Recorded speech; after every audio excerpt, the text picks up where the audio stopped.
Hello? Test. Oh my god, my mic's been messed up because my Windows messed up my audio settings. Oh my god. Oh my lord. Matthew, say something. What? Oh my god, yeah, now. Ugh.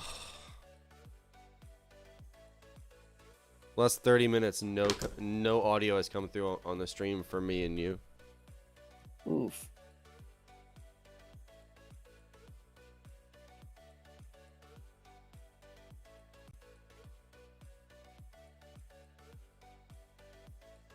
Oh, I'm so sad. That makes me so sad. Optimo just DM me like, hey, there's no audio.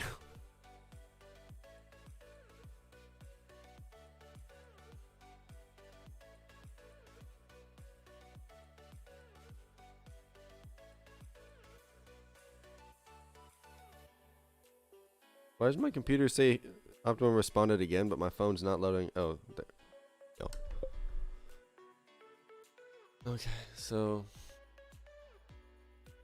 Well then, I'll restate the last question I had. I'm curious if I should have stack overflow and underflow trigger on the highest address, like absolute address value, or on pushes only. So if you try to over push to the stack, it overflows, because that makes more sense to me.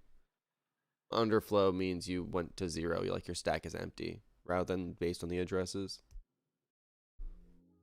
So yeah, I'm doing that. That makes far more sense.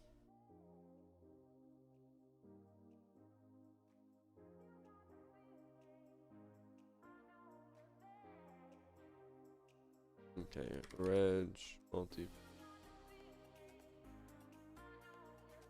stack pointer.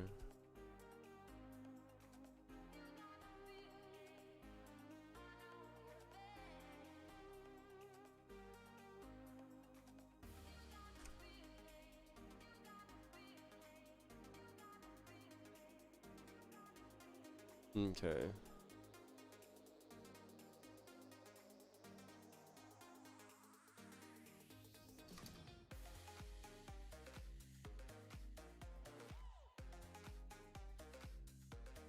The swap is definitely go up there.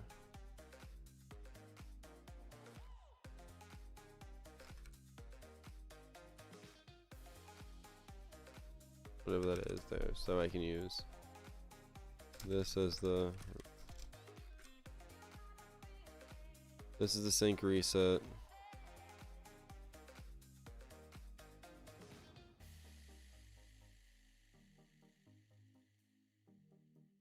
Stack pointer in.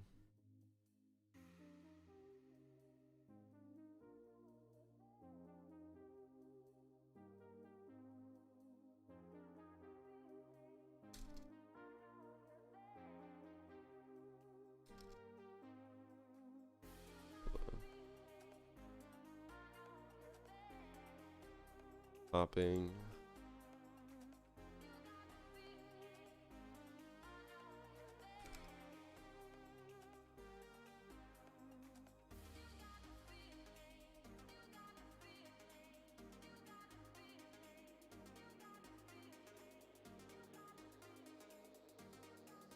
Register file.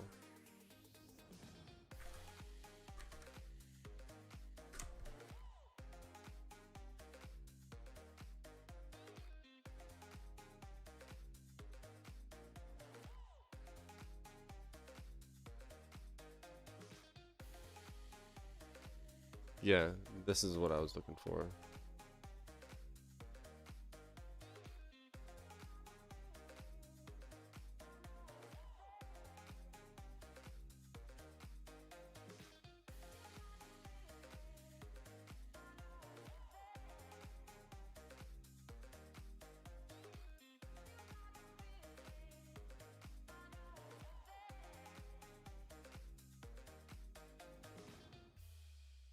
Okay, that dirty right will come into here, all those. The popping would be...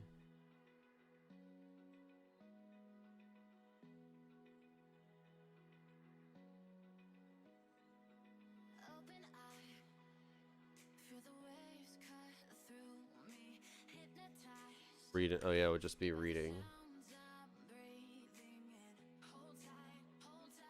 I guess I connected the read enable to the reading from. Yeah. Okay. Cool.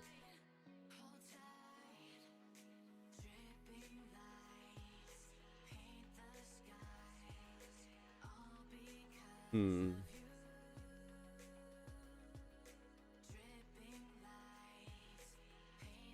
So popping would be for this one.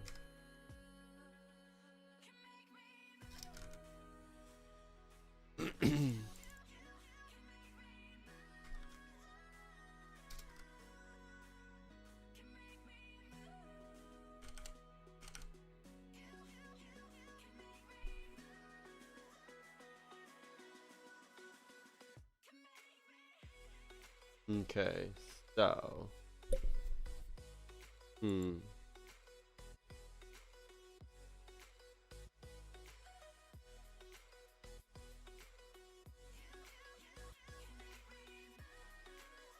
If you're popping, it's gonna subtract 1. This would be instruction valid and read enable.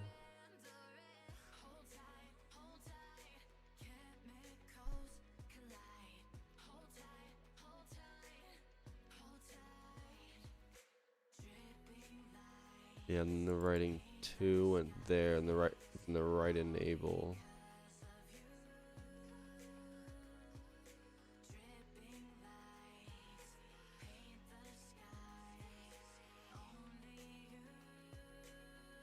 Yeah, the right enable comes into here. Cool. Then the writing enabled.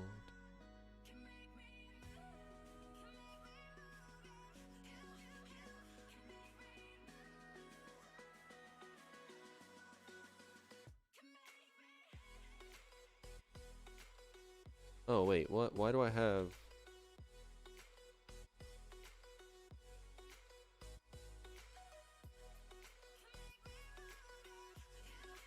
Oh yeah, because they're 2 different interfaces over there.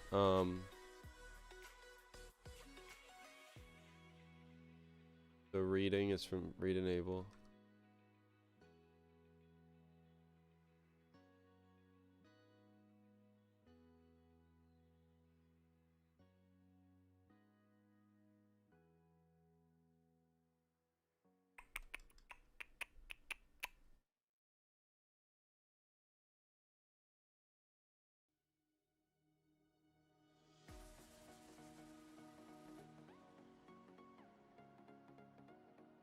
Okay. There you go. If you're reading and not writing 2, you're doing that. And then there's all. Oh yeah, I need the one other condition. And then.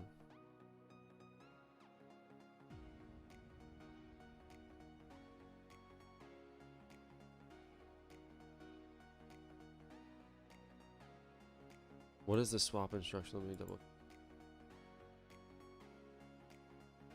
check. Swap. Stack source pointer. Okay.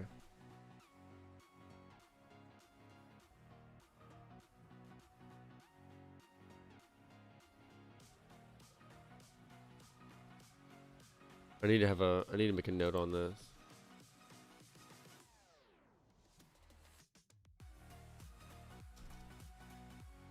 Check for swapping the. Oh wait, no, that's never mind. That's dumb. I don't need to worry about that. That's just gonna be a register. Okay, so that's always gonna be a different value.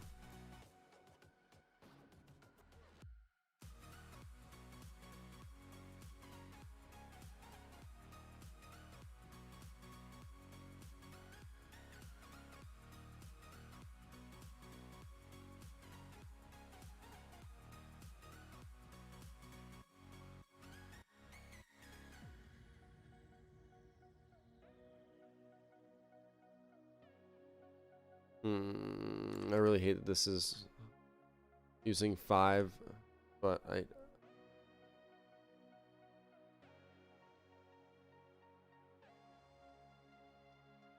Okay. If you're swapping, then it's going to.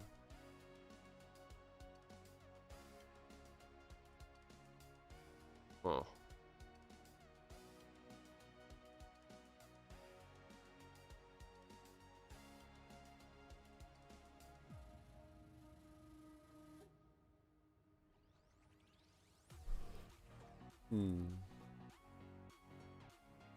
So I'm wondering about the use case of where you're swapping to the stack pointer.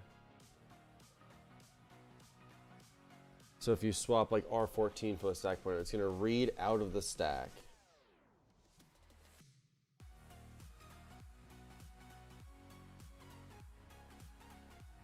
Oh, in that case, that's... Huh. In that case, I would need to pop.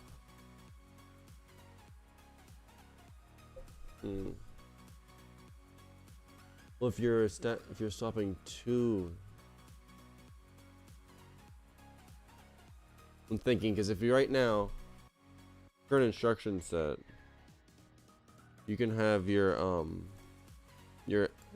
that's really big.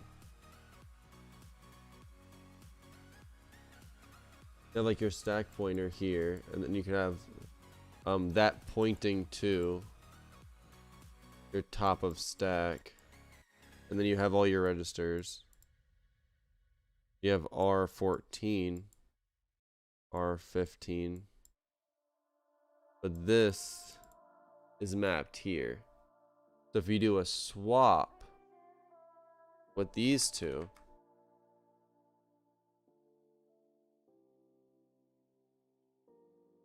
you're pretty much writing your stack pointer to the old. If you do a swap, so there's two different versions of this. Like I could have a SP swap, so SPS,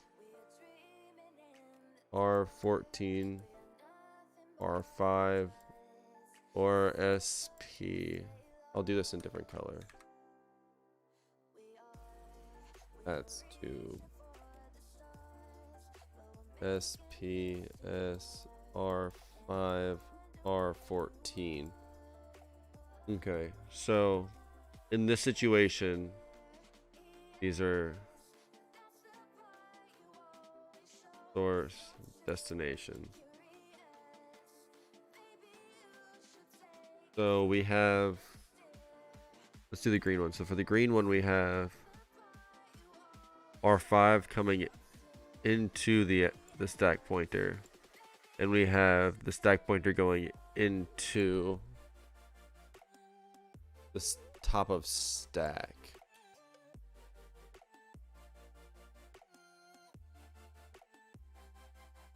In this case, do I increment this? Do I increment the stack pointer? Because I'm technically pushing to the stack. Yeah, I would. Okay.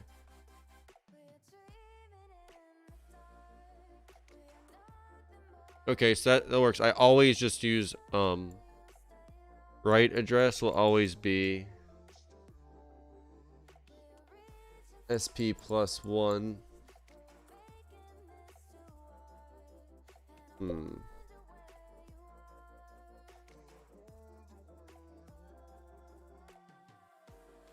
Huh.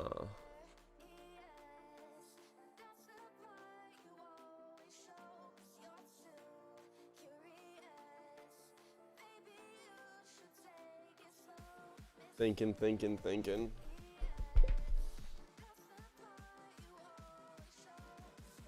This would be... I would write the stack pointer itself. I would add 1 to it. I would pretty much take the address and write it to itself. That'd be fucking dumb. That'd be dumb. Why would you, why would you ever do that?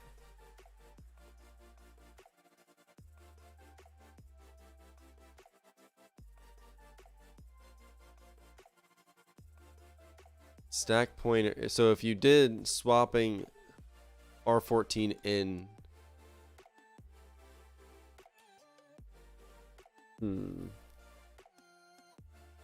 that wouldn't be illegal it's not technically illegal, but it's kind of dumb.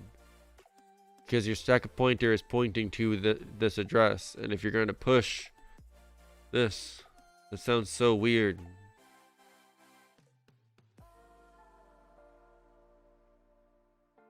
Because your R14 is going to vanish. Yes, I'm going to make this illegal. I'm just going to have like an illegal check for this. What if you wanted to take your stack pointer? So then in the blues case, you want to take stack pointer out R5. And you want to take whatever's on the stack and put it into the stack pointer. That's totally fine. Because that's just reading out the stack pointer and then just reading in.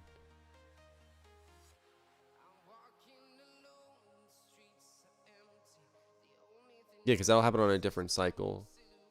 Because I'll end up reading the stack out. I'll read the stack pointer out on R5 on one cycle. And then later on, I'll get a write back.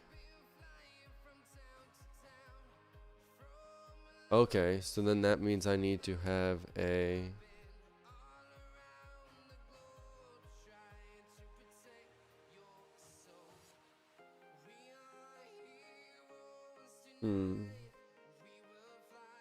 That's supposed to be a single cycle operation. Okay, so I do need a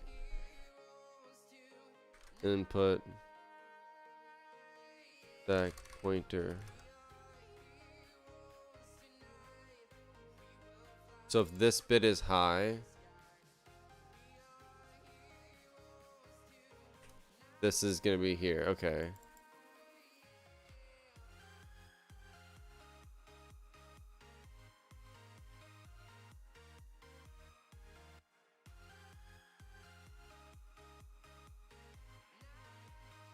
And I don't care if the stack pointer actually... Yeah, I'm going to put the stack pointer here for safety.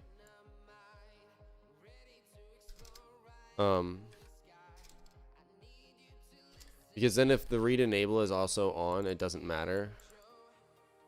Which means I can remove these.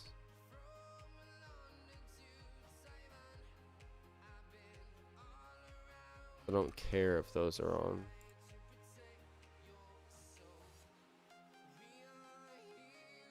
Okay, that gets me back under the 4 for those, which makes me happy.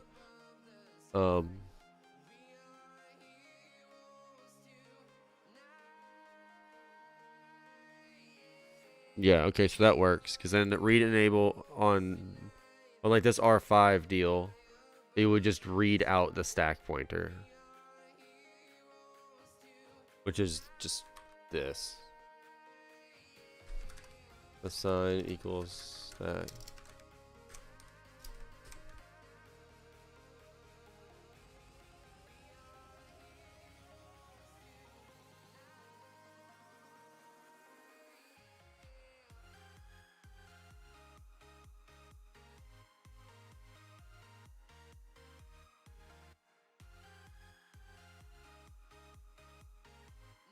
Okay, so that's gonna be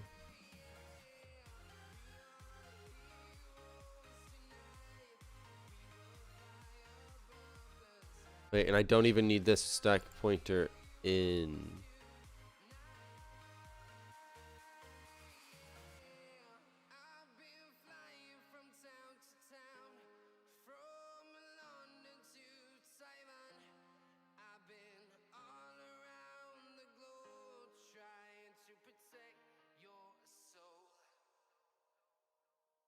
Okay, so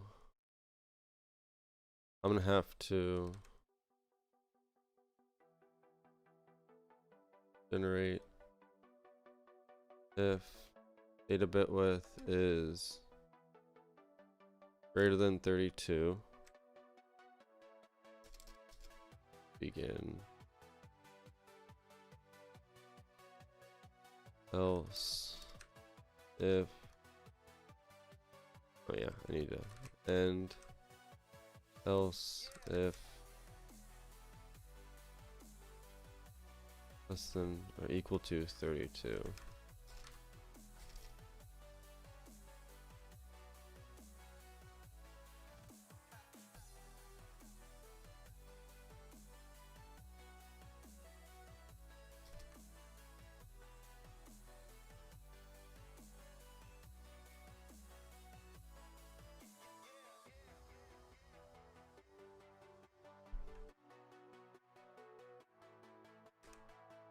wire.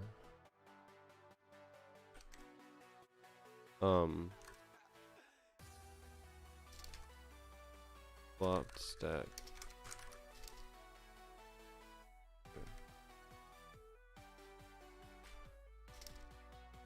Sign. Swap stack pointer equals write back data 31 to 0. Else wire data bit width.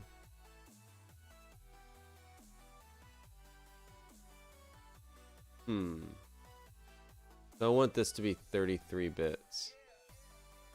I want this to be data bit width plus 1.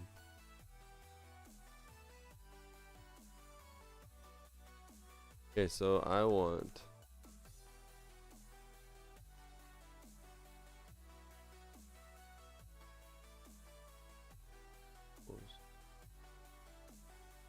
added write back 31 to 0. Whatever this is, it's going to be equal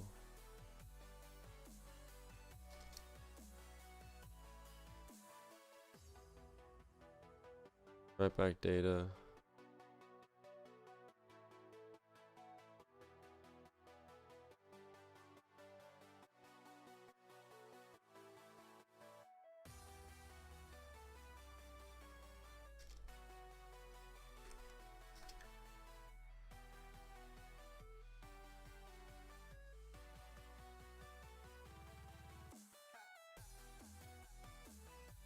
stack pointer padding bit width equals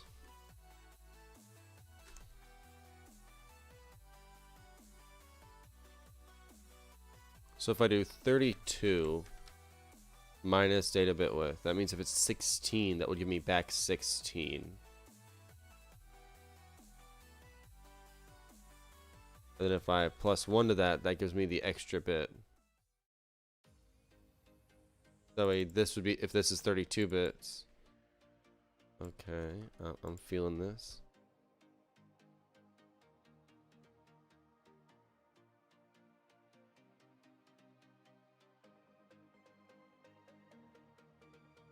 This would be 32, 0.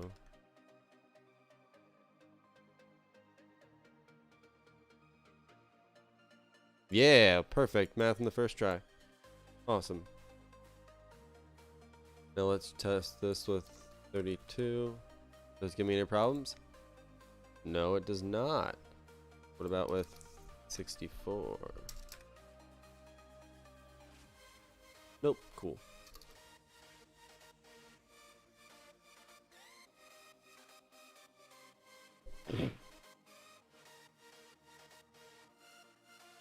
I know it's not used. But if I do this, and this sits at 32, I think that fails. That doesn't fail? I feel like that would. I don't trust it.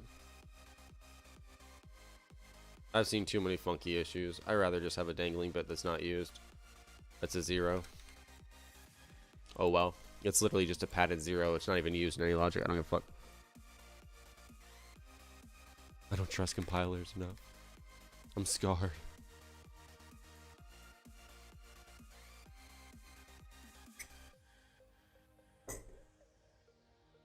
Okay.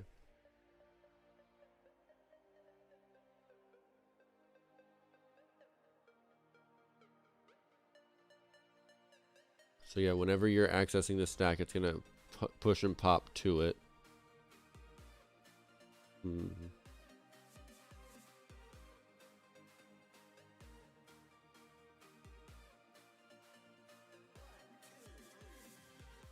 Oh, I do need this. Then put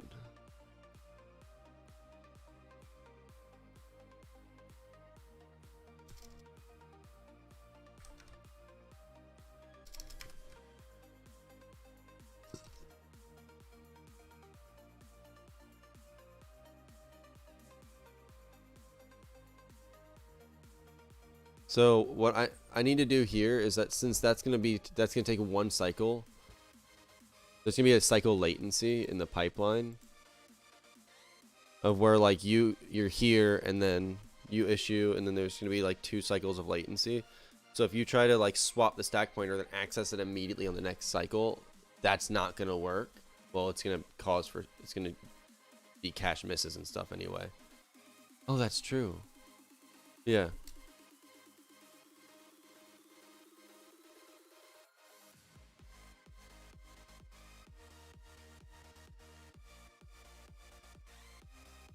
Okay, yeah, initiate stall for pending. There you go.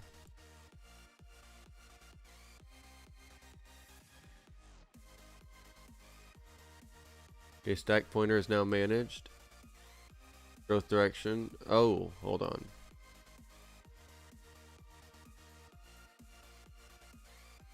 Oh, this is awesome. Okay, so I'm just gonna make a wire 31.0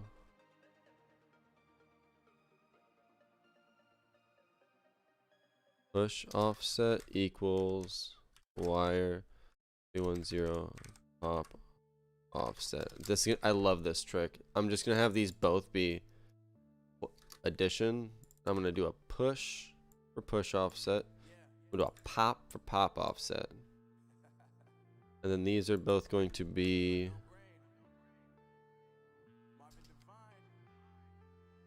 $30 of 1 bit and then a single of another. Or 31. Okay, so if you're pushing, if your growth direction is, what did I say it is? So if it's 0, it goes down, 1, it goes up. Okay, so pushing would subtract on a 0. So if this is 0, that means I need to subtract. So that means this is going to be growth direction 1B1, 1B1. That means this is growth direction. So that way, if this is 0, then you're popping, you're going to add 1. Yeah, you're going to add 1 when you're popping, and you're going to push, you're going to subtract 1. Yep. There you go. Because this will result in all 1s or just a 1. 1 or all 1, so it's add or subtract 1. With just addition. Yay. Okay, so upper bounds and lower bounds, I still need to check those.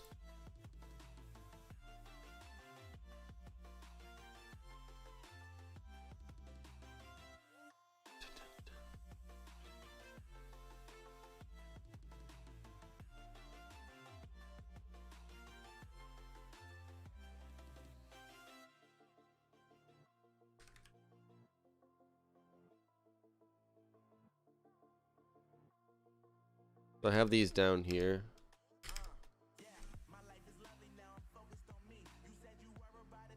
Because they depend on the growth direction.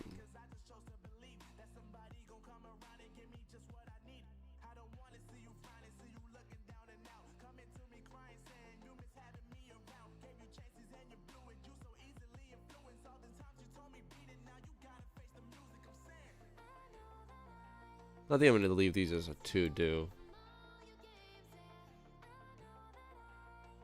Because I kind of want to go work on, I want to work on the line control.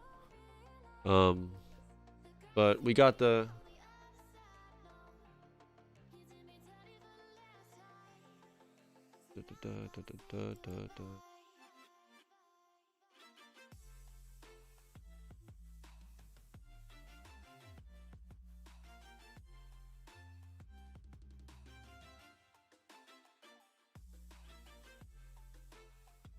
note, still need to work on overflow and overflow checking. Okay. I don't feel like working on that right now.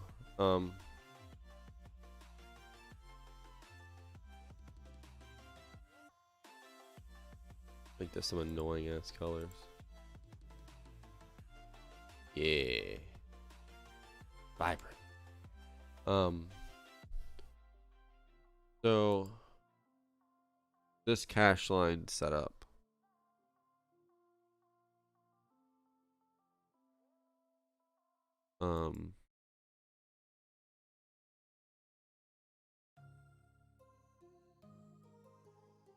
Cache line. So one thing that I need to fix is that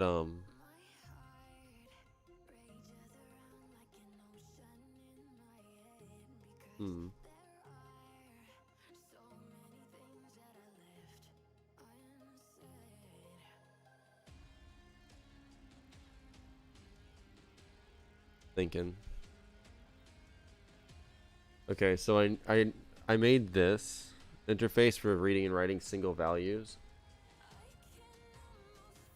But I need to have a setup for reading and writing entire lines.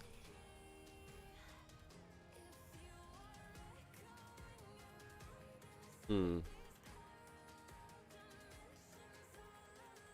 thinking, how do I want to do this?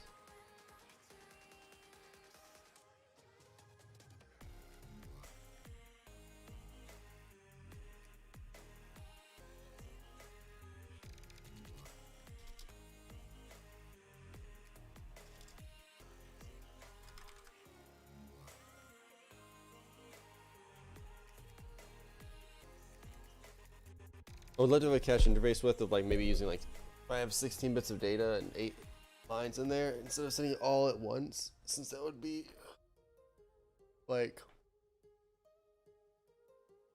128 bits, I believe. If I want to do like a 64-bit interface, it would do 2 handshakes for read, 2 handshakes for write.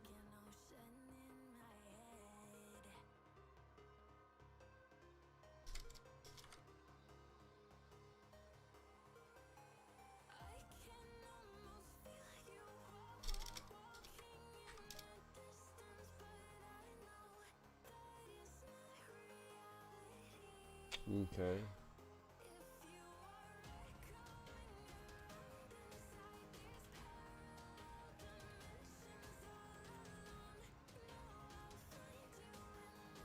I do not even need this.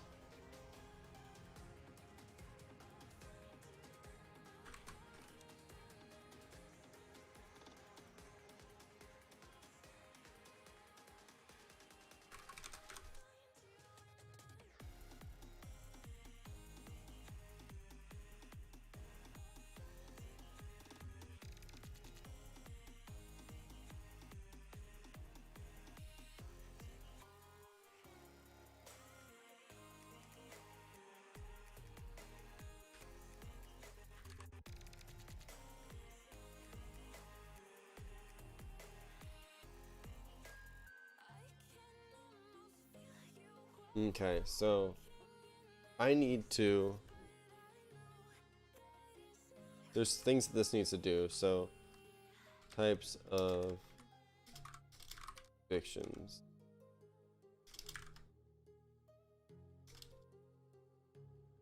Prefetching.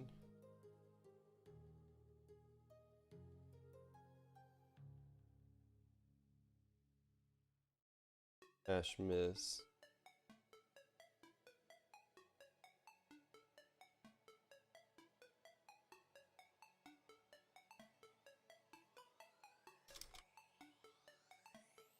Then you have sec pointer swap.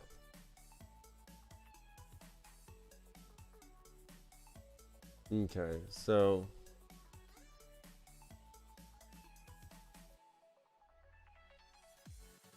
hmm.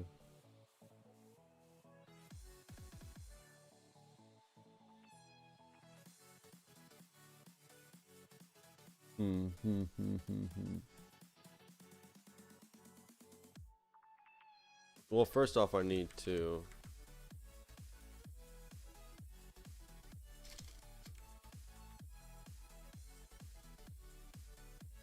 Oh, something I need to do.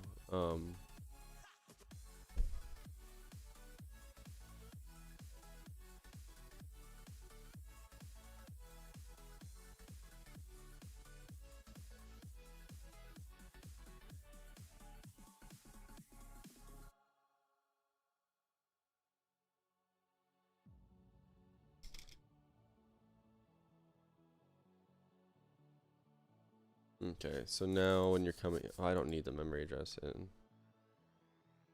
This needs to be an output, yes.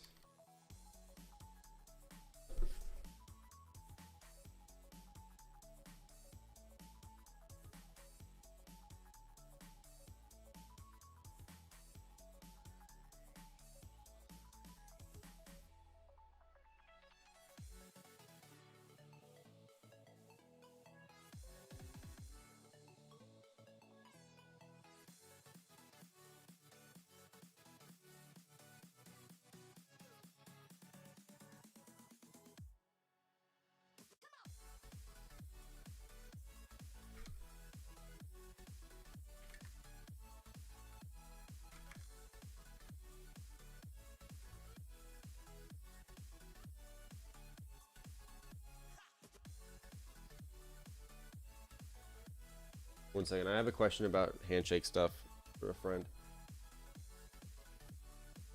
I'll just remember to send that later. But yeah.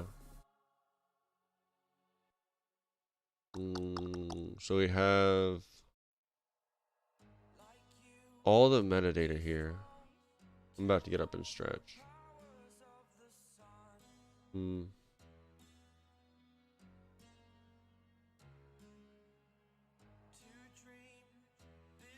I feel like I'm overcomplicating the eviction control. I'm gonna get up, stretch, and then come back and make a block diagram for it, and just try to work through the process for it. Because I know I need to keep a state for like each of the lines and stuff like that. I think that would be a really good way for me to track things. Ugh. Yeah, I think I'm just gonna make some basic states and stuff.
I did think of something. For the output, you can just kind of like output all of these at the same time. But for the input, I may end up splitting this into 2 handshakes. So since the memory system's slower, it could be one that like sends out. So effectively, one handshake starts like a write request or a read request.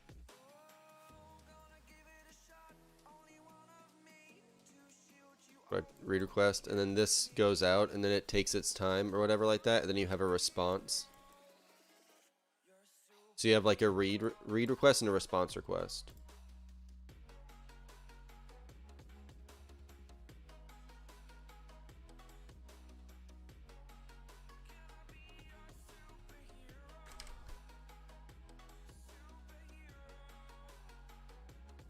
Because this would be output, input,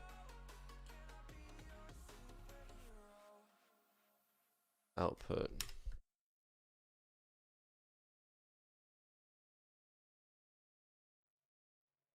And then this would be input, output, input, and this would be response. Because for writes, I don't really care too much about these. So that's fine. Like I can just send them out and they're off into the ether. The memory system will handle those. But for these, I could get like a cache miss or something like that, and I would hate to just be stalled on a single handshake. I'd like to be able to pipeline that, just send out like a bunch of writes, a bunch of pending reads,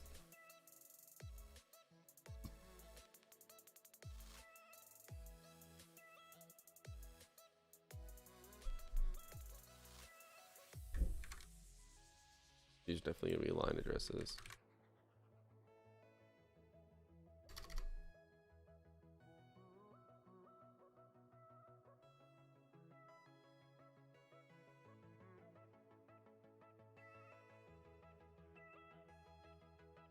Okay.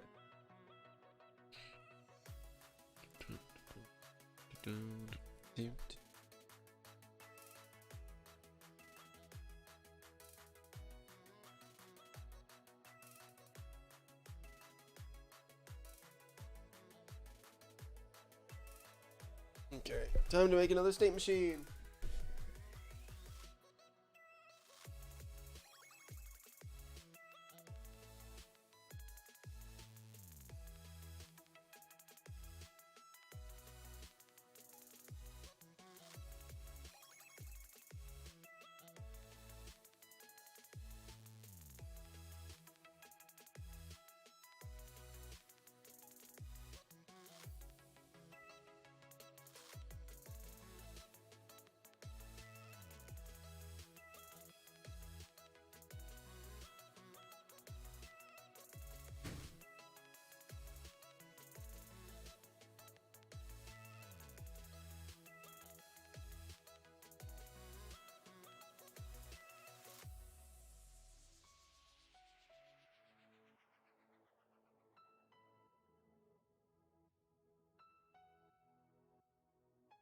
That was good timing. Hi, RT. What's up?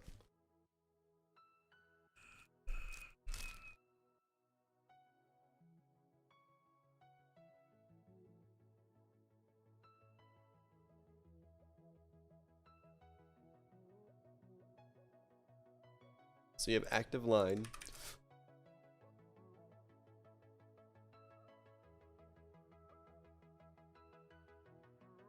Um,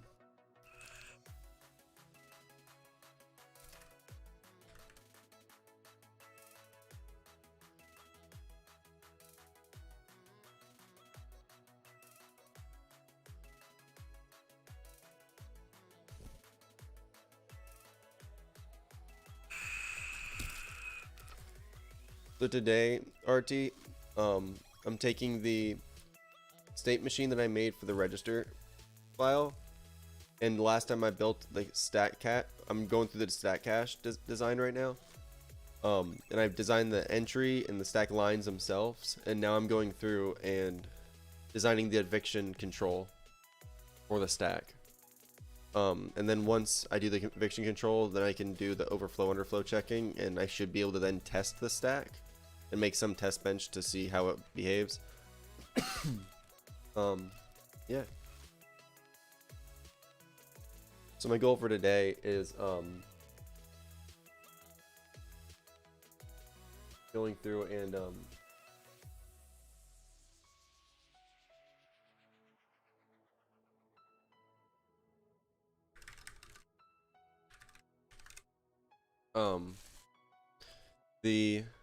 so yeah, I'm just currently working on the making a state machine for the lines and working through the logic, because I know that like there's different states.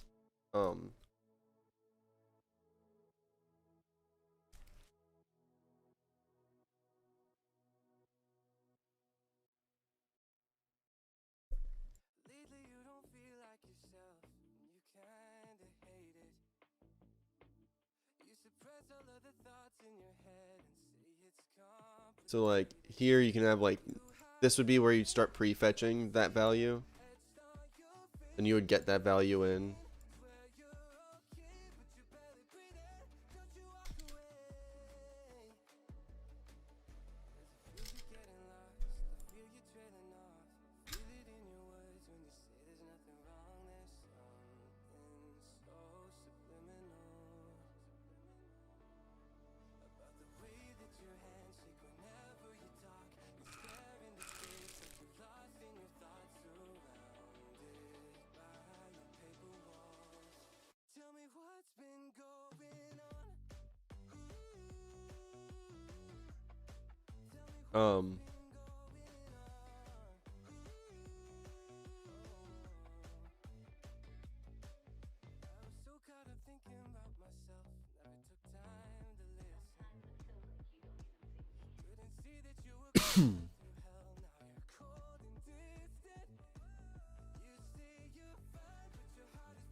So the stack cache is self-organized. It's mapped to R2 or R14.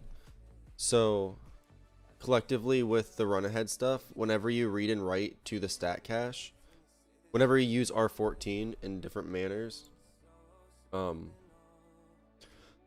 excuse me. So if you use R14, there's 4 ways you can operate it on, and they're dependent on whether or not you're doing a move instruction or not. If you are doing a move instruction, then using R14 as a operand pushes directly to the stack, and using it as a B operand peaks from the stack. Oh yeah, that reminds me, I need to add peak behavior.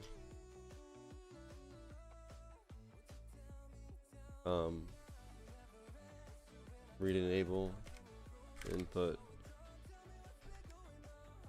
peak enable. Okay, yeah, I just gotta do that. Or input is move to do. Yeah, that change, because that changes the behavior a bit. I meant to add that, but I forgot. Thank you for. I love when people ask, "What am I doing?" So if it's used as an A operand, it's a push. B operand, it's a peak for a move instruction. But all other instructions, if you use it as a B operand, it pops, and if you use it as an A operand, it replaces. So it'll just replace that value, whatever is at the top of the stack, without manipulating anything else in the stack. Effectively using the top of the stack like an accumulator. The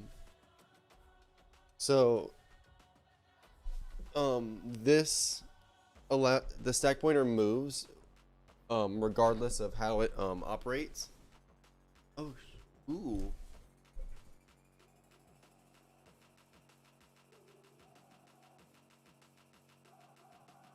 Do add speculation rollback 2.2. Okay, so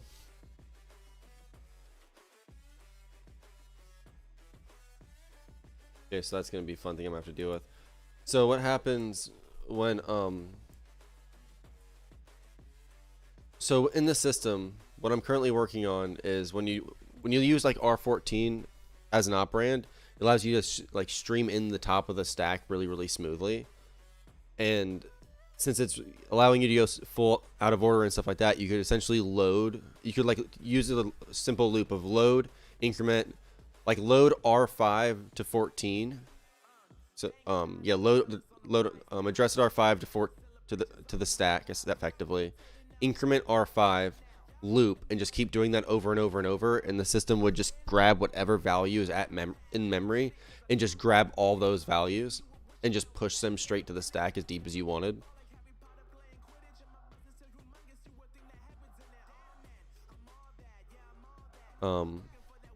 Yeah, there are some things like there's one. Oh, I just thought of something.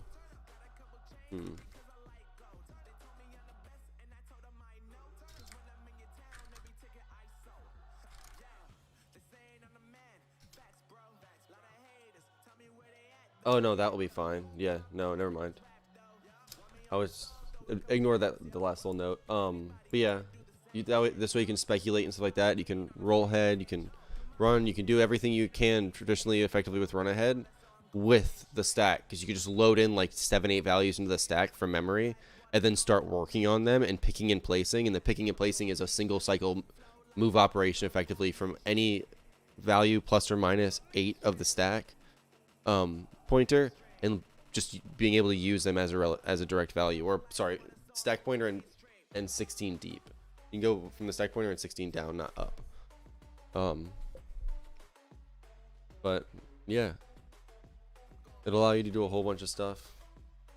Also need pick and place interfaces.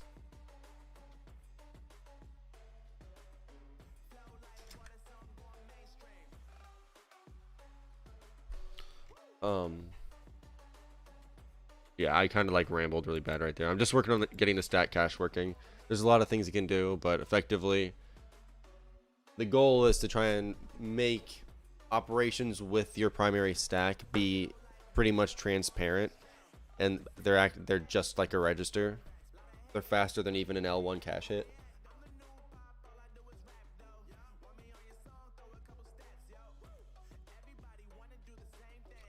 So like one person mentioned to me is that like if you had a loop, right, and you were loading in, like you had to do some partial thing, like you were like accumulating values in a string. Like you had a string of 16 values and you wanted to add all those values and then push the result to the stack, or you do like the string length that we're doing on OR right now. What you can do is you can have the value, the system, when it gets to the exit of the loop, it just writes its result at the last loop of it. Whenever it sees that 0 for the terminated string, it just grabs its result, and instead of writing that result to RAM or anything like that, it literally just writes it to R14, and then it's in a register and in the stack. So if you do anything you want, if other programs start manipulating or whatever like that, it's somewhere in your stack for you to have.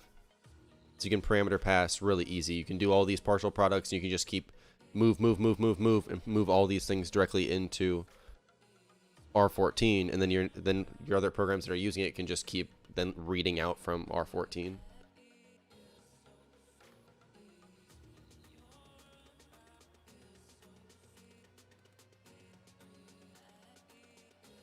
I'm excited for it.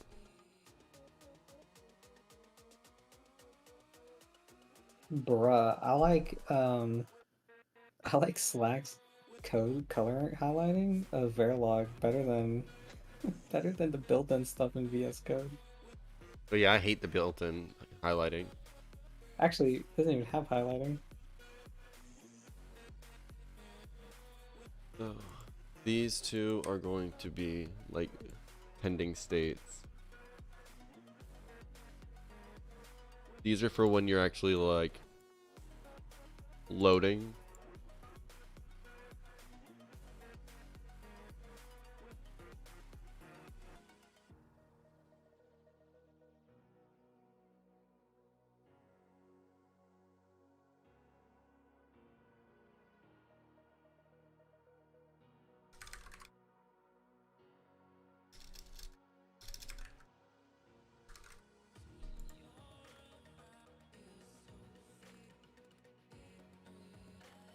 Oh, hold on.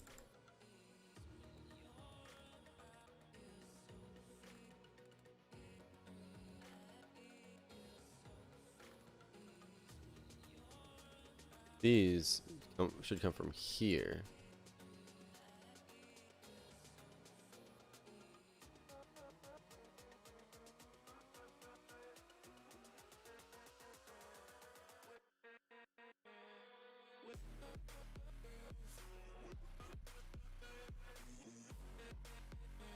Plus minus 2.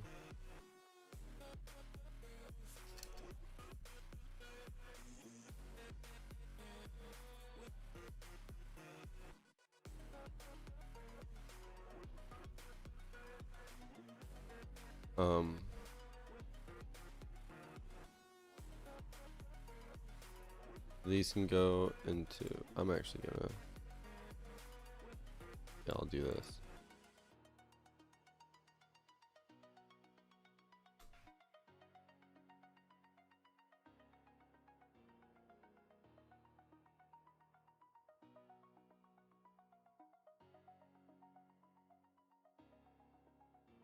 I need to pull these out so I can annotate better.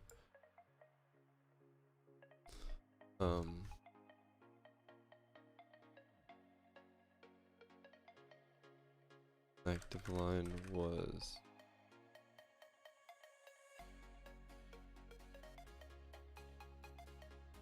okay, so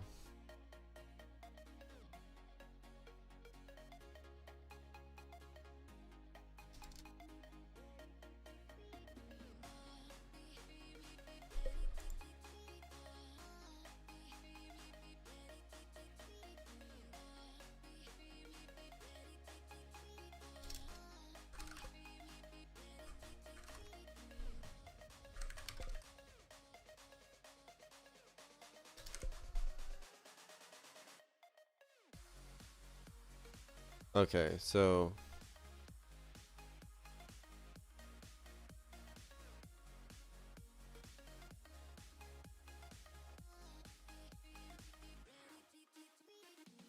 why does that feel so? Oh, that's why.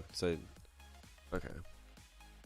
So active line was popped out. So when you're if you're sitting there and you're currently in the active line, so you're currently here, and then you go to the pop, which is the +8. So then you go, cool, you pop in to this one. That means I need to take this pending eviction and make it the next pop.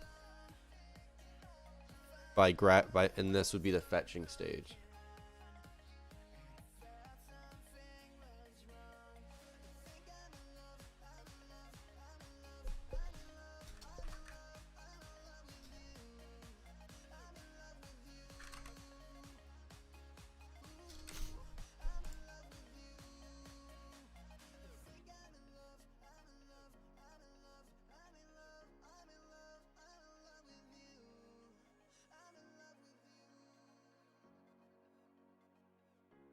Okay.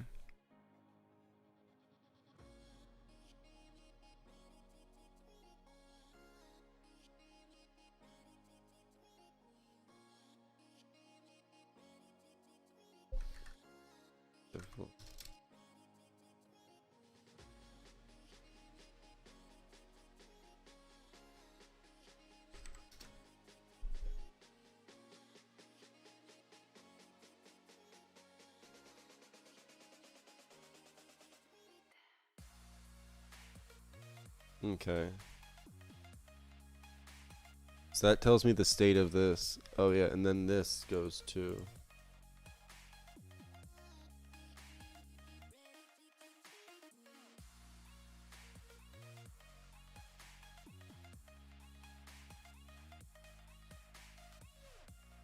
Okay. So if you're on the active line and I push, that means the active line becomes the next pop. Yes, okay. But then if the active line is pushed out again, yeah.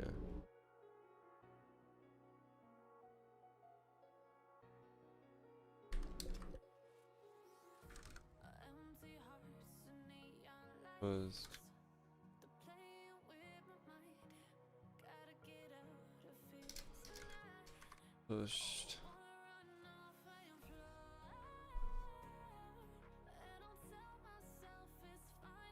I don't know why there's a of at the end of all these. It's kind of annoying.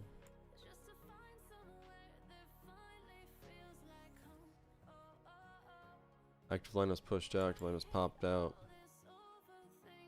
Active line was pushed out. Yeah, because push goes up. Yeah, that works because active line goes to. So if you're the active line and you push, that means you go to the next pop. And then if the person keeps pushing, then you go to the ±2. And then if you keep popping, and if you keep pushing, then if you keep pushing, yeah, because then you go in to say, hey, we need to go fetch you. So then you get be fetched, and then if you push out again, then you become the active line. You just keep going in that loop. Yeah. So there's 1, 2, 3, 4, 5. That's one loop, and then the other loop exists too. Cool.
I got you. Hi, RT. Please use the YouTube chat to type if you're gonna type to me. That's the only thing I can see quickly.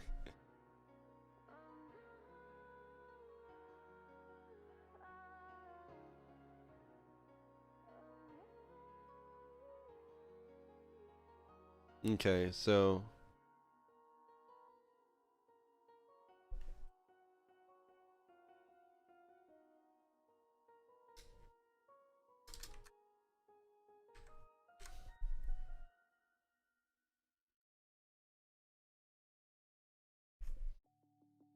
okay. I'm happy with this. I'm very happy with this.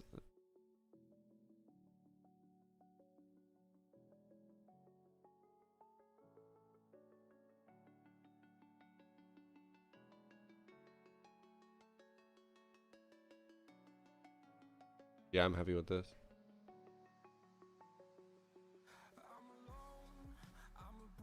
There's, I mean, yeah, but you don't have to watch the stream. I'm streaming in Discord. Just this chat though. If you type something in chat, it comes through. I see it like the typing almost instantly, but my voice is delayed on stream. But you don't have to worry about that because you're in Discord now. You can hear me on here. Like type something in 3, 2, 1, hit enter.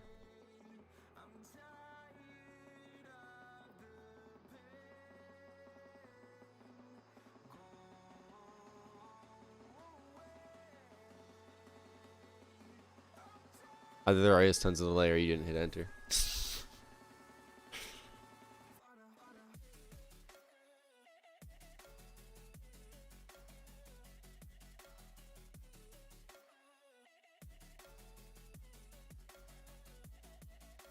Okay.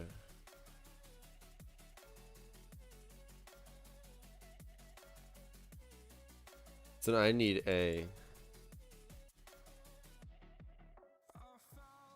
pop out signal and a push out signal.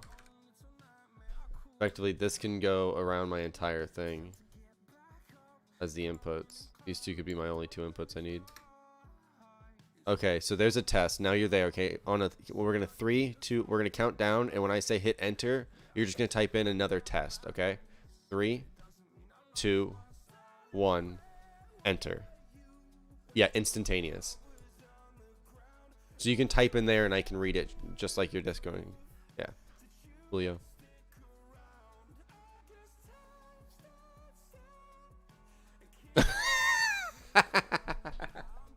Okay. I don't know why the irony is there. It's beautiful.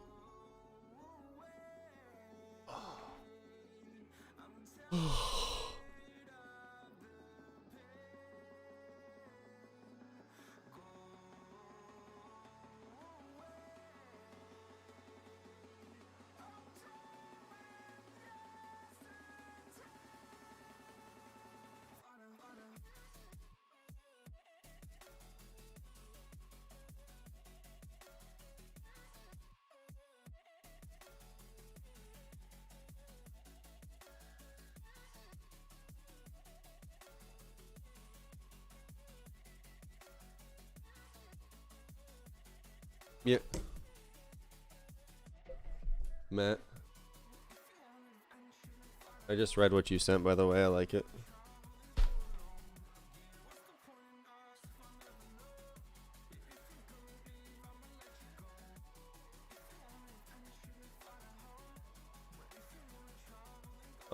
But yeah.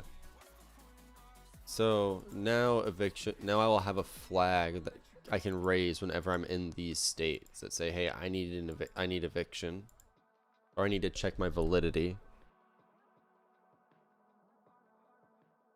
So this is like a check validity state.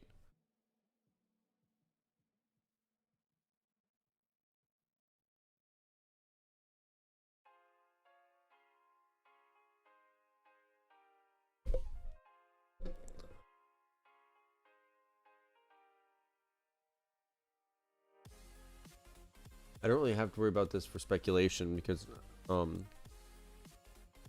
Oh wait, hold on.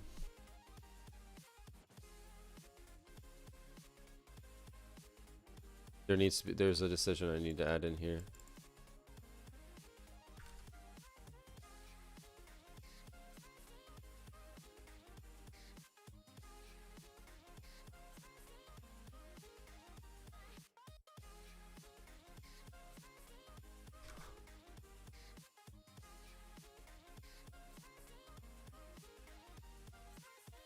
There's two questions that need to be asked. I'm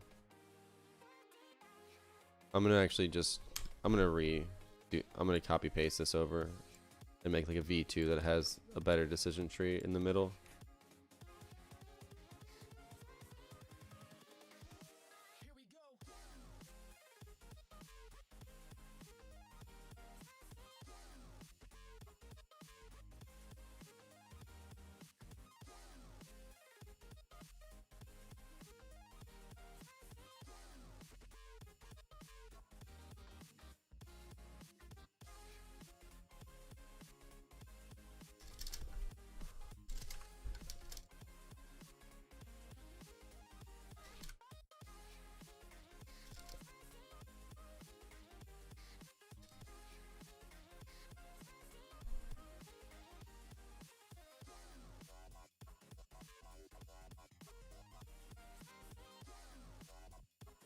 Okay, so we have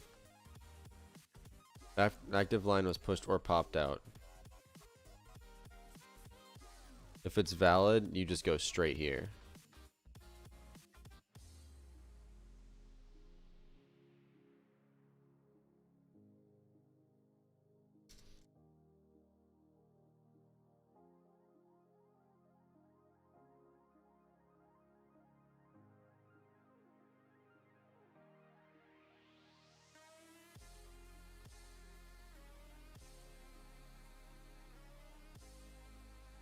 Yes, active line was pushed out.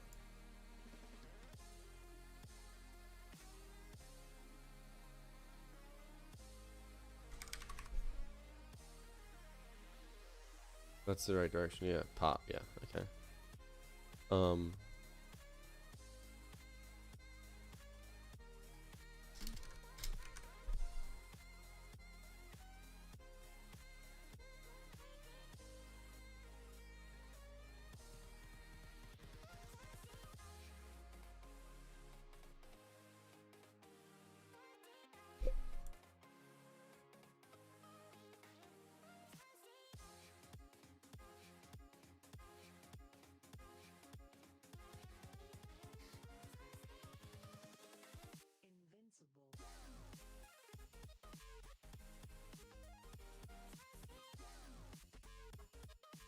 So if you're clean,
okay. That's the full diagram. That checks for that top purple condition.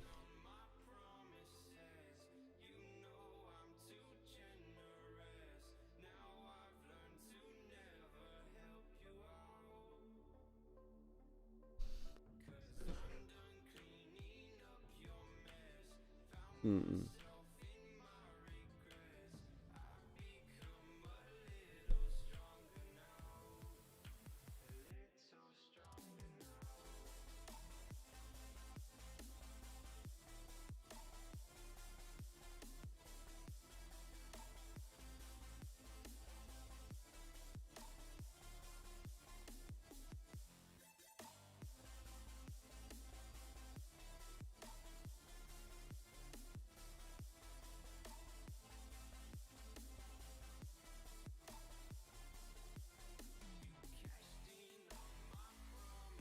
Okay. I'm pretty happy with that.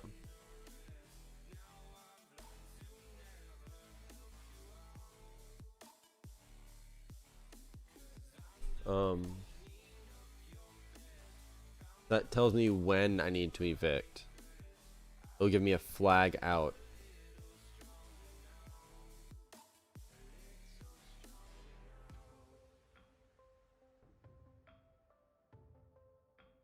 Okay. I'm pretty happy with that. I think I'm gonna call the stream here. Usually been doing like 90 minutes. I feel like this would. It's the stat cache take. So there's 16 registers. There's 32 entries in the stat cache. The stat cache will take up about. It's twice the size of the registers, but it'll take up about in like storage. It'll take up about 3 times more overall space. So you take a 50% like penalty on size for the stat cache, but you get a lot of feature functionality for it, and the rest of the CPU is very lightweight on an FPGA for the most part. So overall, I still think this is going to be like the overall CPU. I still think I can get down to under 1,000. That's not including L1 data and L1 instruction, but that's including stat cache and the run ahead queue and the primary pipe. So everything in this, except this L1 stack, except these two here, those two, and L1 data cache and higher. Everything else, and maybe the CSRs. The CSRs is gonna be pretty fucking big.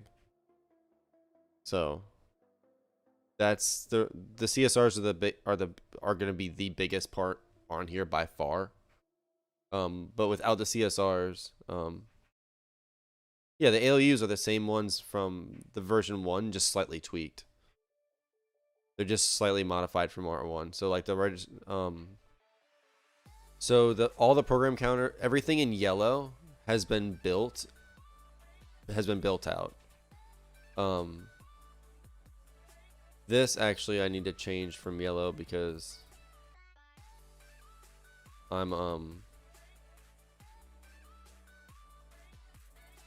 because that's going to be morphed into the register file, and this actually needs to be changed because I updated all that. So this is built though. Forward detection is built properly. Forward intermediate mux, that's done. Instruction issue, that's effectively just like a buffer, so that's fine. There's room for it in the complex. The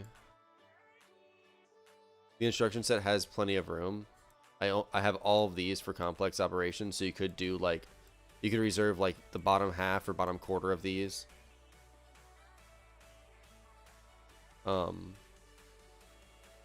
Yeah. Yeah. Hold on. That was supposed to be here.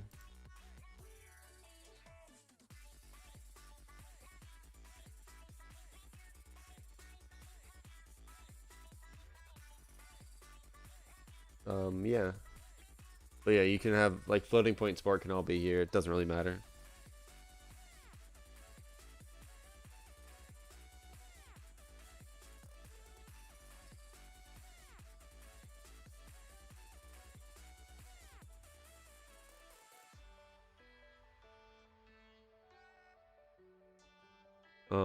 Yeah.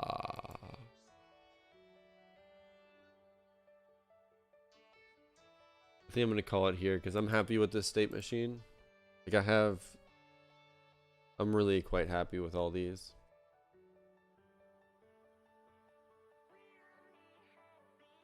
god, no. I don't want that. Or one of these again. Cache.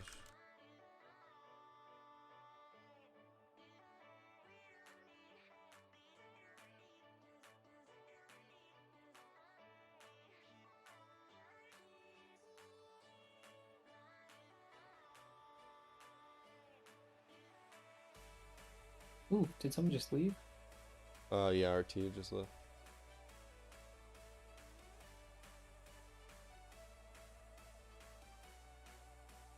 I'm just boxing in this and making it a group, and I'm gonna group. Okay. So this essentially was just a design stream. There's no real progress on any building, but oh well. Sometimes that's just the way it be do. Way it do. So yeah.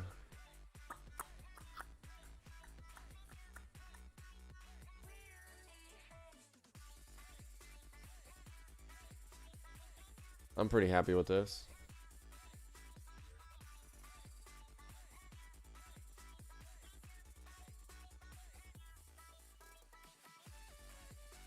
Yeah. Anyway, see you YouTubes. Next time I'll work on actually implementing this state machine and then getting the eviction logic actually working.